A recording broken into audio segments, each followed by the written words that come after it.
Ministère de la vérité restauratrice Mivresse avec Dr Gaoudé, tu connaîtras la vérité et la vérité t'affranchira.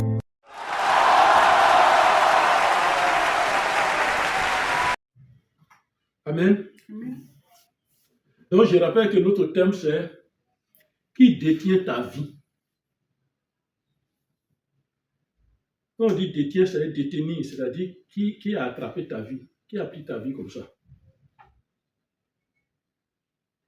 Une vie renferme beaucoup de choses. Quand on dit la vie d'un homme, il y a beaucoup de choses dedans. C'est ce que la vie là c'est. Il y a beaucoup de choses dans la vie. Quand on a dit ta vie, ça veut dire qu'il y a beaucoup de choses dedans. Pour certaines personnes, ces choses ne sont pas au complet. Il n'a pas tout. Ce n'est pas au complet. Mais pourquoi ce n'est pas au complet? Est-ce que quand tu venais sur la terre, Jésus a dit va, et puis pour toi là, ça ne doit pas être au complet? Non. Non, non, non. Tu viens pour quelque chose. Et c'est pourquoi, quand tu deviens serviteur de Dieu, la parole de Dieu te dit, Jésus même a dit, il dit, allez sans sac, sans rien.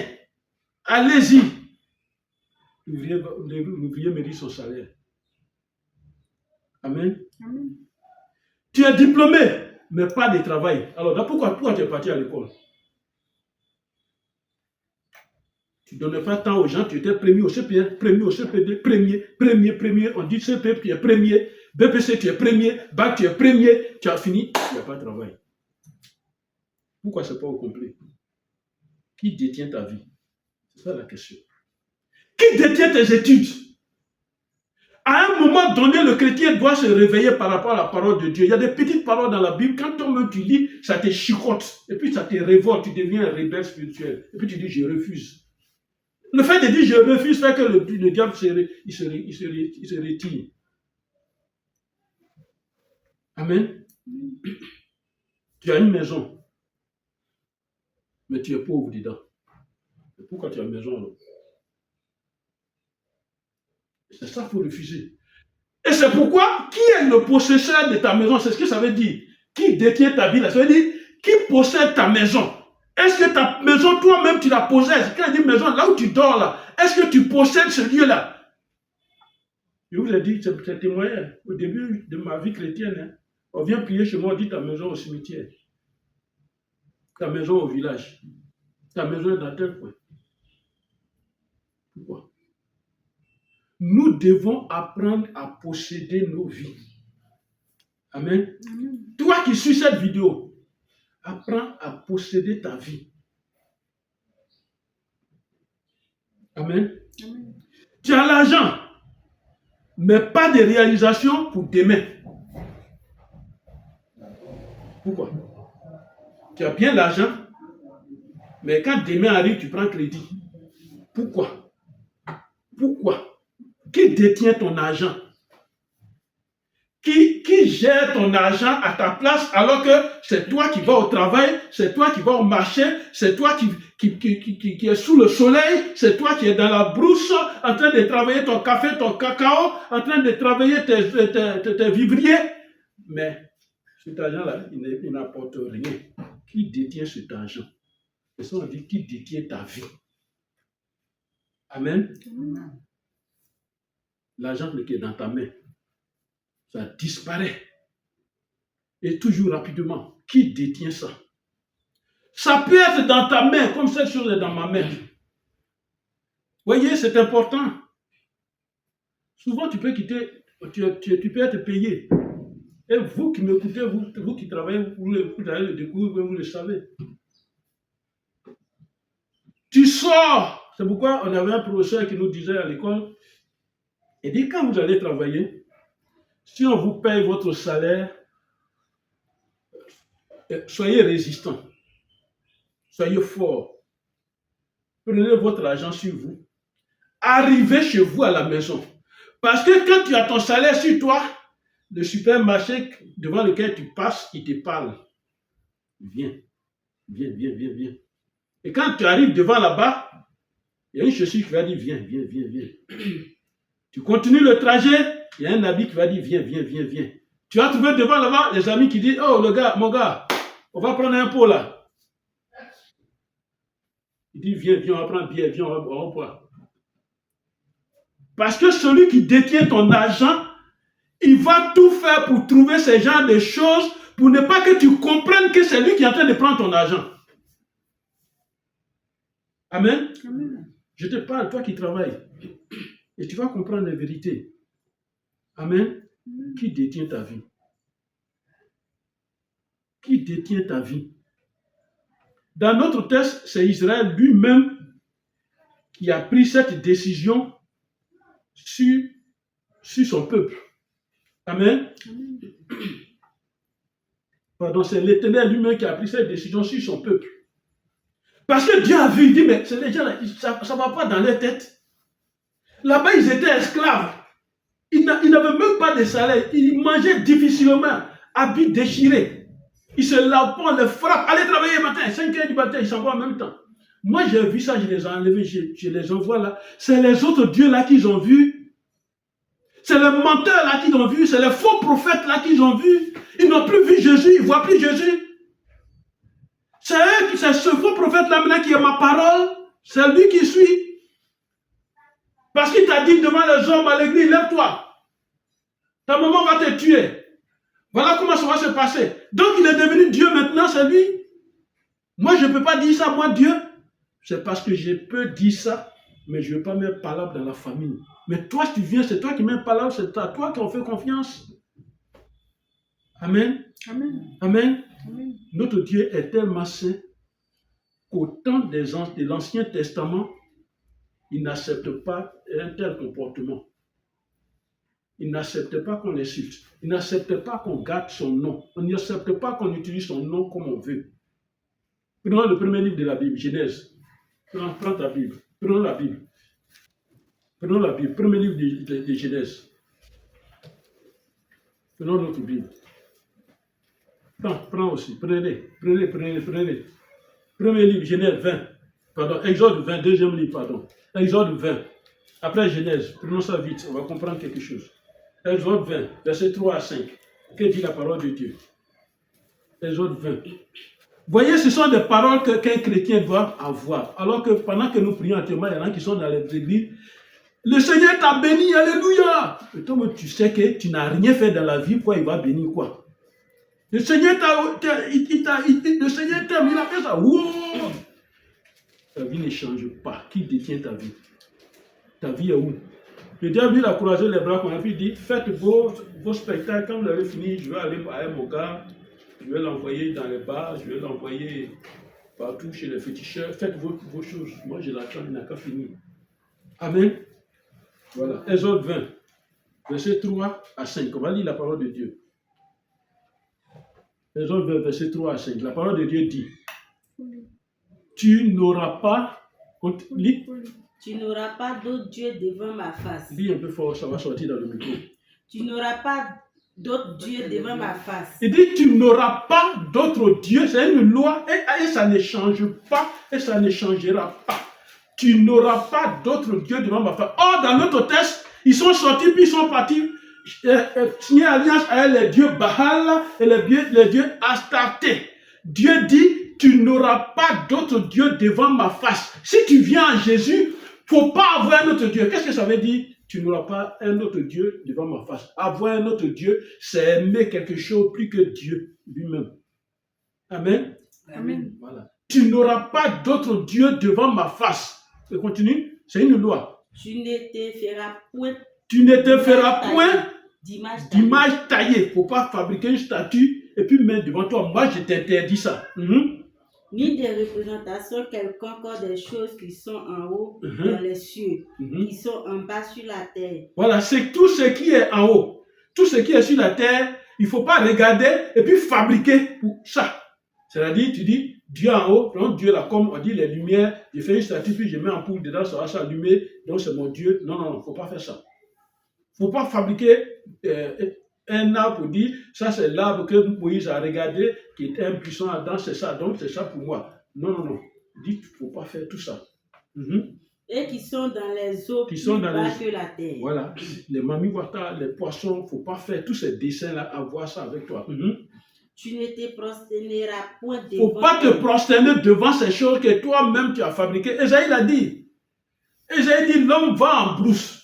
Il coupe un arbre, il abat un arbre, il le taille, il fait une statue. La chose que lui-même il a fait sueur comme ça, il a taillé, c'est devant ça, il vient se prosterner, il dit c'est son Dieu. Il ne faut pas faire ça. Amen. Jusqu'au verset 5. Et tu ne les serviras point. Tu ne les serviras point. Car moi l'Éternel, ton Dieu, je suis un Dieu jaloux. Je suis un Dieu jaloux. Qui punit l'iniquité des pères sur les enfants jusqu'à la troisième et la quatrième génération. Jusqu'à la quatrième génération. Parole de l'Éternel. Amen. Vous voyez, ce sont des paroles que nous devons considérer. Amen. Voilà. C'est ce que Israël a fait. Alors Dieu les a livrés entre les mains des gens qui devaient les piller, qui devaient les fatiguer, qui devaient faire tout ça. Une manière de leur dire, c'est le Dieu que vous avez choisi, voilà les conséquences. Amen.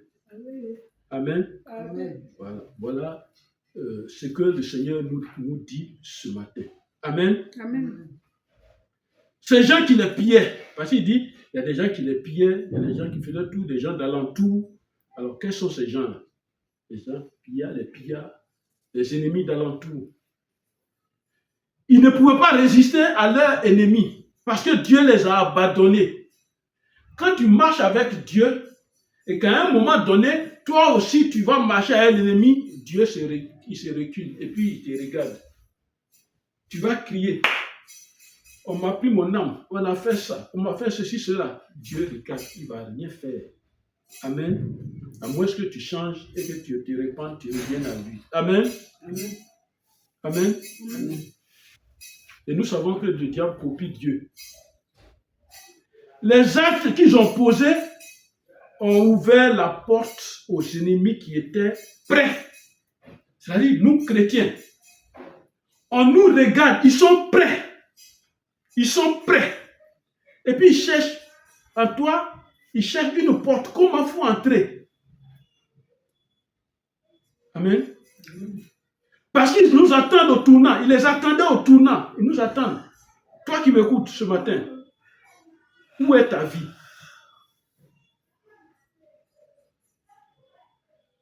Où est ta vie et puis tu n'es pas content? Quelqu'un en a à sa possession ce qui t'appartient. Ce qui t'appartient là, ça y est dans la main de quelqu'un. Je ne suis pas en train de te parler des choses physiques que tu vois, tes yeux voient. Là où je suis, je vous vois, je vois les chairs, je vois. Non, c'est pas ça. Tu peux avoir une maison, puis elle appartient au monde des ténèbres. Voilà, elle appartient, elle est là-bas. Toi, tu n'as même pas possession de cette maison. Quelqu'un garde avec lui ce qui t'appartient. On dit on te paye 500 000. Ok, on le paye 500 000 parce qu'il a entendu au bureau là-bas, on a signé les papiers, quand on t'embauchait, on dit on va le payer 500 000. Lui, il a entendu, il n'a pas besoin de quitter au village pour venir à côté de toi. Non, il sait, il vient, il comprend. Donc il a les 500 000, ok. Les 500 000 là, pour ne pas qu'il sache que nous, ça nous appartient, on va lui laisser 20 000 francs dedans. Et puis tu commences la fin du mois, tu te célèbres. On dit quelqu'un a mot de tête là, au lieu de donner 10 000 francs, au lieu de donner 500, tu donnes 30 000. Tu vas là, tu donnes 50 000. Tu vas là, tu donnes. Jusqu'à quand il reste 20 000 francs dans ta main, tu es là, tu dis, qu'est-ce que j'ai fait avec tout mon salaire là? Qu'est-ce que j'ai fait? Pourquoi il reste 20 000? Voilà. Quelqu'un détient ton salaire. Quelqu'un garde à lui ce qui t'appartient. Quelqu'un retient ce qui t'appartient. Quelqu'un te garde prisonnier. Ainsi, tout ce qui t'appartient lui appartient. Allons dans Romains 1, verset 18. On peut trouver la Bible. Romains 1, verset 18. Ce qui lui appartient, ce qui t'appartient là, c'est devenu pour lui aussi, ça lui appartient. Amen. Et c'est pourquoi dans le livre de Romains 1, verset 18, il nous parle de la vérité qui est retenue. Nous ne devons pas retenir la vérité. C'est pourquoi par tous les moyens, nous faisons partie de la vérité dans le monde pour que la vérité ne soit pas en prison. La vérité ne doit pas être en prison.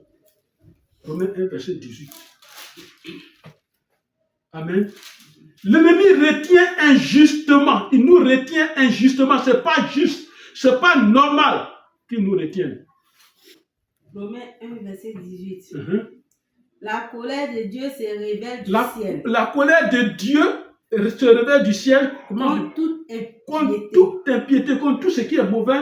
Et toute injustice des hommes. Et toute injustice des hommes qui détiennent injustement la vérité en prison.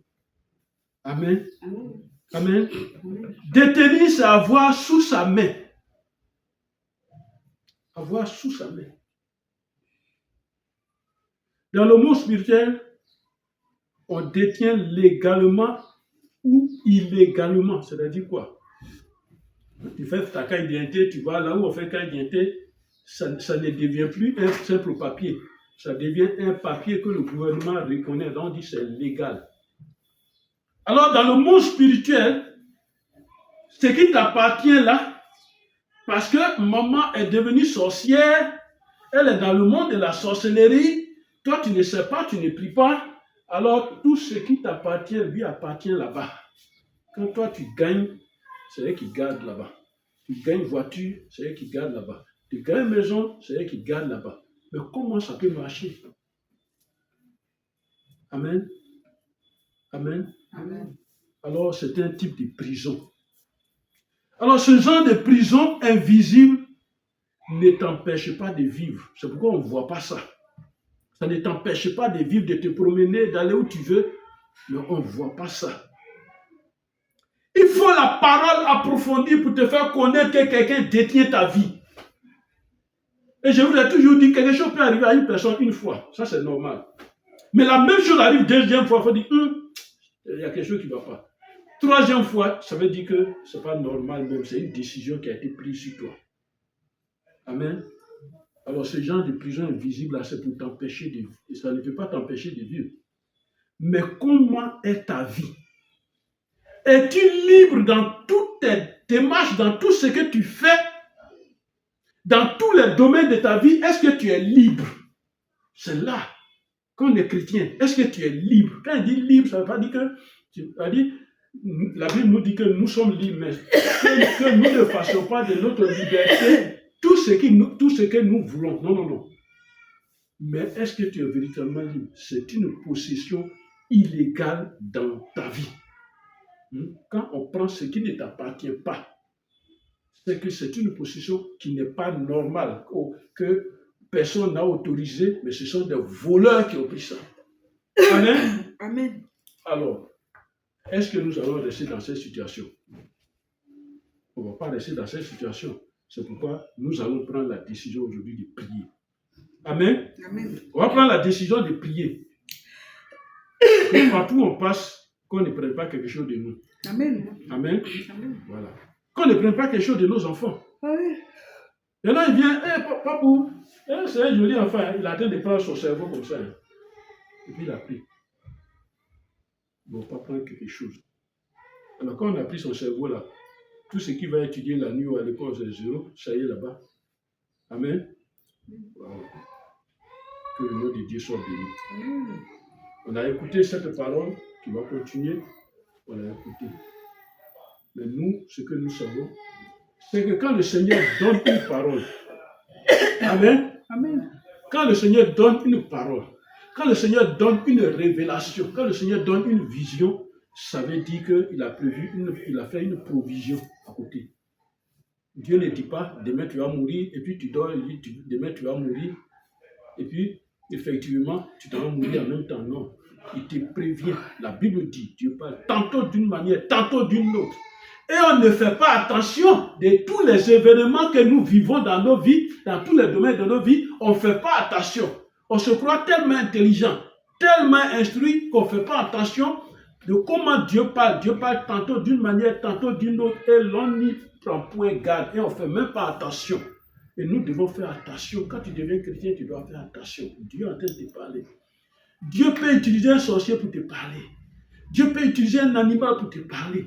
Dieu peut utiliser ton ami pour te parler. Dieu peut utiliser le comportement de ta maison pour te parler. Dieu parle. Et toi, tu n'as fait que regarder et puis découvrir et puis agir.